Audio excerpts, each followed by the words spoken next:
Assessore, siamo sullo Zoncolan per l'inaugurazione di questa seggiovia Monte Zoncolan, città di tappa dedicata al Giro d'Italia, un ottimo investimento per la regione. Ma sì, siamo sullo Zoncolan in una bellissima giornata di sole che rafforza e valorizza questo spettacolo più unico che raro. Insomma, sì, oggi abbiamo inaugurato questa importante seggiovia, la prima seggiovia a 6 posti in Friuli Venezia Giulia, un investimento importante di oltre 5 milioni e mezzo di euro. Io dico i primi soldi investiti per questo importante polo, abbiamo messo a disposizione oltre 10 milioni e mezzo di euro per lo Zoncolan. Zoncolan è una delle punte di diamante del polo, dei poli sciistici del Friuli Venezia Giulia, è stato caratterizzato da dei numeri molto importanti sia nella fase già quest'estate, numeri incredibili.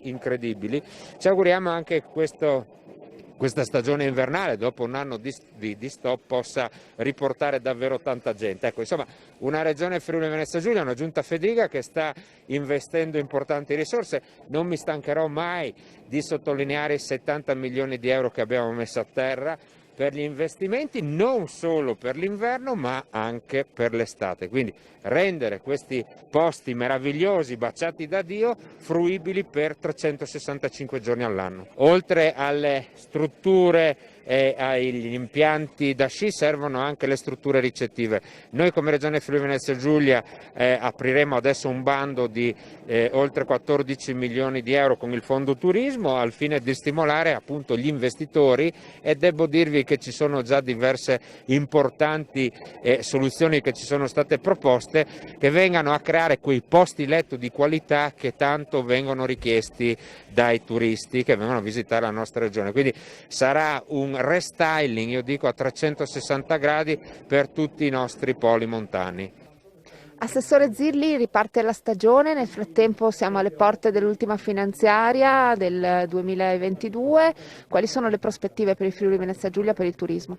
Ci sono molte prospettive interessanti perché grazie agli effetti anche positivi legati alla pandemia abbiamo registrato molte presenze, c'è stata una riscoperta del nostro territorio sia d'estate che d'inverno. La volontà della Giunta regionale e del Presidente Fedriga in particolare è quella di rilanciare ancora di più i nostri poli montani perché diventino un'attrattività oltre ai confini regionali, ma visto quanto possono offrire e soprattutto le potenzialità di sviluppo che sono legate a questo territorio, il turismo lento e il turismo sportivo hanno sicuramente una grande attenzione e avranno ottimi risultati.